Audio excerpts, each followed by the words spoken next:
영장을 칠 것인가 말 것인가. 대선 주자들이요, 이 구속 여부에 대해서 말을 아끼면서 조금 조심스러운 행보를 보이고 있습니다.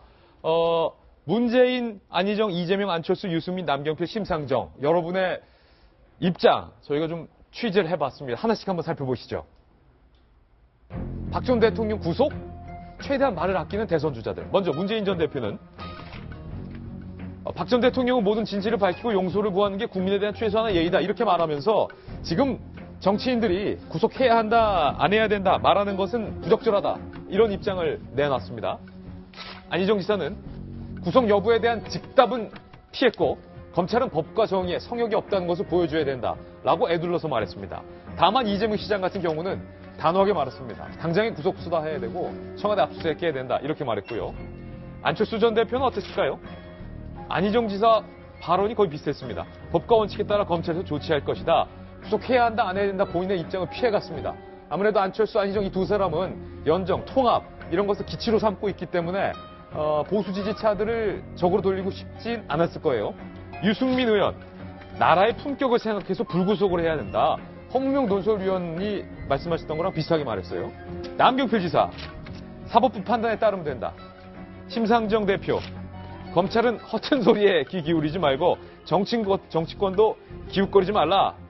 허튼 소리에 귀 기울이지 말라. 이 허튼 소리가 누구 소리를 의미하는 건지 모르겠습니다. 구속해야 하냐 말아야 되냐. 아까 구속 필요 없다. 박 대변인. 네, 저도 허문명 의원하고 생각이 비슷해요. 네. 왜냐면 우리가 구속을 하는 거는 사실은 분명한 목적이 있거든요.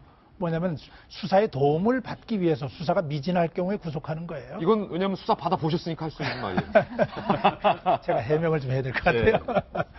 이 대한민국 정치권이 험하잖아요. 험하죠. 예, 대통령 선거 때 대변인하고 이러면은요, 여기저기서 시비 많이 걸립니다. 고소고발 다 하고. 그렇죠. 당하면은 가서 조사 받아야 돼요.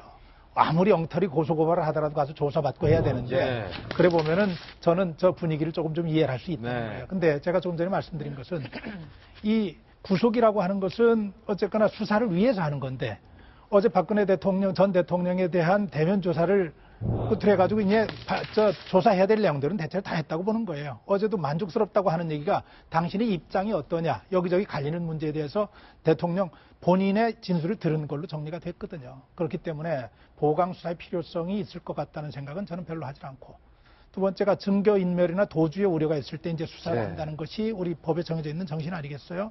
그 문제도 역시 큰 걸리낌 없이 이제 갈 수 있을 것 같고, 하나 확인하고 싶은 것은 대한민국에서 불구속 수사의 원칙에도 불구하고 유력 인사들에 대한 구속은 망신 주기의 하나의 수단으로 지금 활용이 됐다는 거예요.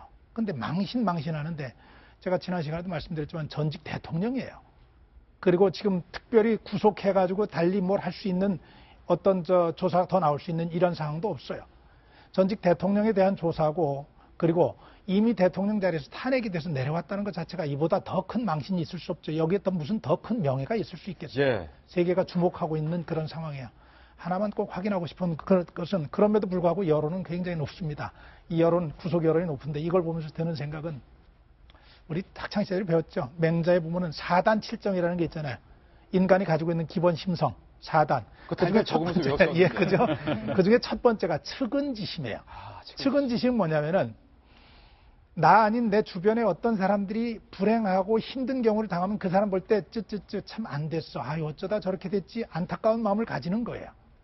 그건 비록 적일지라도, 나하고 아주 원수관계 있는 사람일지라도 잘못된 일에 대해서는 아유 어쩌다 저런 일이 생겼어 하는 것이 인간의 기본 심성인데, 지금 대한민국의 대통령이 저런 일을 당했는데도 우리 사회에서는 고소하다, 더 가야 된다, 이거 그냥 가서는 더 안 된다는 이 분노의 소리가 높은데, 이 사회의 그 삭막한 분위기, 전 좀 걱정스럽습니다. 같은 소파에 앉아 계신 네. 다른 분께 한번 똑같은 질문 드리겠습니다. 이 칼럼은 그럼에도 불구하고 구속해야 한다. 라는 입장이시죠? 입장이었었죠. 네. 예, 이죠. 근데 저희가 근거를 이제 들었던 게 그거지 않습니까? 문영표 전 복지부 장관 지금 왜 구속됐는가? 결국은 삼성 합병에 있어서 국민연금 의결권을 삼성 측에 유리하도록 이제 의결권을 행사하라고 압력을 가한 혐의로 지금 구속이 돼 있지 않습니까? 그리고 바로 이제 연결되는 것이 이재용 부회장 지금 구속돼 있습니다. 다 연결되는 거잖아요. 예. 박근혜 대통령의 가장 지금 핵심은 뇌물 수수를 직접 했느냐 말하느냐. 뇌물죄가 핵심 여부이고 특검이 그것을 이제 밝혀내려다가 중단한 상태에서 검찰로 넘어온 것인데 예. 앞에 있는 두 사람, 소위 말하는 돈을 준 것으로 추정되는 사람은 구속되고 받은 사람으로 추정되는 사람은 구속되지 않는다. 형평성에서 충분히 문제가 있을 수 있어요. 그러니까 저는 어쨌든 법과 원칙을 선별적으로 사용하지 말자는 얘기를 이제 드리고 싶은 것이고, 그런데 이제 실질적 내용을 들어가면 만약에 구속이 된다면 실익이 있느냐? 저는 거기에 대해서는 약간 좀 회의적이에요. 어쨌든 왜냐하면 박근혜 대통령을 구속한다 한들 박근혜 대통령의 어떤 캐릭터상 갑자기 진술 태도를 갑자기 바꾼다던가 기억 안 나는 게 갑자기 난다던가 이렇지는 않을 거라고 생각합니다. 그러니까 결국은 법과 원칙을 적용을 해서 구속하는 것과 그리고 이제 실익 차원을 좀 구분해서 볼 수 있는데 저는 기본적으로 구속 수사한다고 하는 것도 저는 글쎄요. 국민정서법이라는 게 그거잖아요. 대통령도 구속할 수 있다는 걸 보여줘야 된다는 생각도 하지만 대통령이니까 좀 예우를 갖추자. 이거는 사실 사람마다 굉장히 다를 거라 보는데 기본적으로 원칙대로 하자라는 게 제 개인적인 입장입니다. 꼭 뭐 구속을 해야 된다, 안 해야 된다라는 것보다 일단 원칙대로 하자. 예. 사실관계 살짝 하나 말잡고 할게요. 측은지 좀 말씀하시려고. 아니에요. 측은지는 아니고 예. 지금 이제 삼성 이정 회장 얘기를 했는데 아실 거예요. 삼성 이정 회장이 구속된 거는 뇌물죄로 구속된 게 아니에요. 저분이 구속된 건 외환관리 위반으로 구속이 된 겁니다. 그렇죠. 영장은. 예. 그래서 국민 감정은 지금 뇌물 다 가 있는데 사실은 좀 달라요. 네, 예. 역시 또 기자 출신이라 아니. 팩트 체크까지 한번 해주셨습니다. 박근혜 전 대통령의 검찰 소환 후 삼성동 자택 귀가 속보까지 전해드렸습니다.